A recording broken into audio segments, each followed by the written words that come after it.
Guys, another day, another personalized bag ang didiscuss natin ngayon. So meron tayong ditong mini mother load, and this is a laptop bag, and this is the go bag or the medical bag.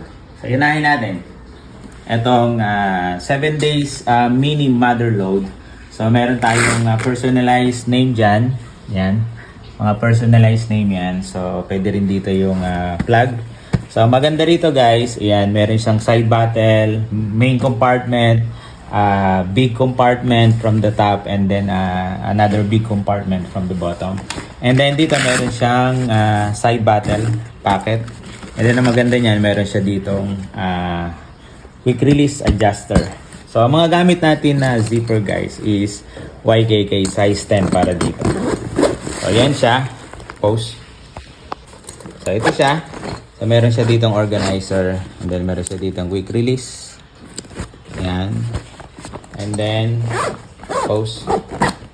So, ito naman yung bottom compartment niya. So, ayan siya. Nice. Post. Okay, ito naman yung main compartment niya, guys.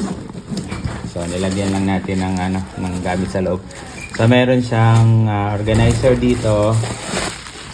And then, sa loob niya, meron din siyang compartment. Okay? Pose. And meron siyang handle dito sa top. Meron din siyang handle dito sa side. And then, kapag tinignan natin yung likod niya, so meron din dito ang compartment sa likod. Another compartment para sa bladder. Okay? Pag sinuot naman natin,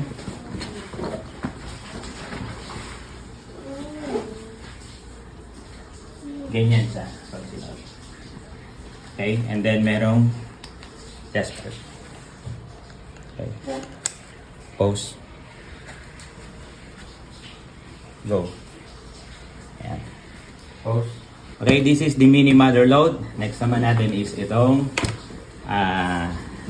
laptop bag. So itong laptop bag natin, isang main compartment siya sa front and another main compartment dito. And then ang zipper natin is YKK size 10. And then meron din siyang pocket dito sa front. Okay? And then meron pa rin siyang Velcro, personalized name, detachable. Okay? Sa main compartment, pose. Sa main compartment, tingnan nyo kung gaano kakapal guys yung laptop natin. Padding niya. Kapal niya, no? So very safe yung yung laptop diyan. So, yan. Siya kalaki. And then yung likod niya, so yan, meron siyang handle dito, and then malaki yung strap natin dito. Actually meron yung provision guys sa vest. Yes, meron siyang kabitan ng vest diyan. So optional naman to. Okay, 10mm yung kapal niyan. So, breathable din yung niya, pinakang strap. Okay, with chest lock dito.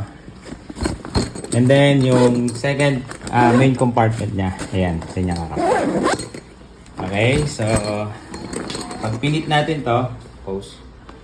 Sa actual fitting niya guys, ayan, ganyan. And then, meron ditong chest lock. Ayan.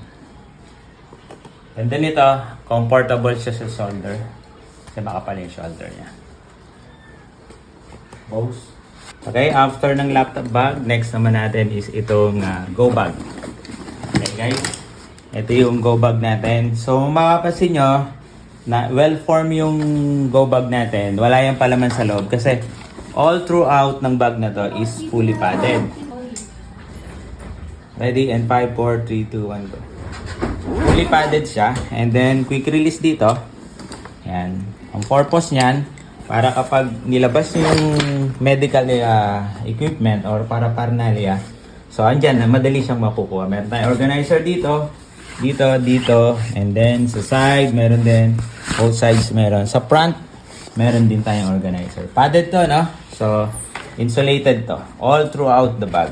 Kaya, pag sinara nyo yan, walang laman yan. So, makikita nyo, yan yung pormahan niya.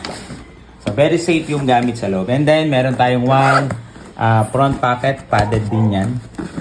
With detachable nameplate kung sino man yung officer na may-ari nito. So, pwede niyang lagay yung name yan. With reflectorized 1 inches, Red Cross logo. And then with side battle sa both sides, kabilaan yan. And then dito yung pinakang ID para kung sino man yung may suot nito. And then, yung kapal nito is 8 to 10 mm ang gamit natin with bar tack sa mga pressure point. Kapag sinuot natin siya, so, ganyan ang dating niya. Good enough para i-carry yung mga important na gamit ng isang medical staff or go bag din to para ilagay lahat ng mga mahalagang gamit dito. So ayan, we have go bag, tactical backpack, and then we have laptop bag. So, or office, yan. And then yung mga school bags, mas madali na yung gawin. So this is our personalized bags from Project K9 Philippines. Kung nais nyo mag-order, just message us below. Thank you.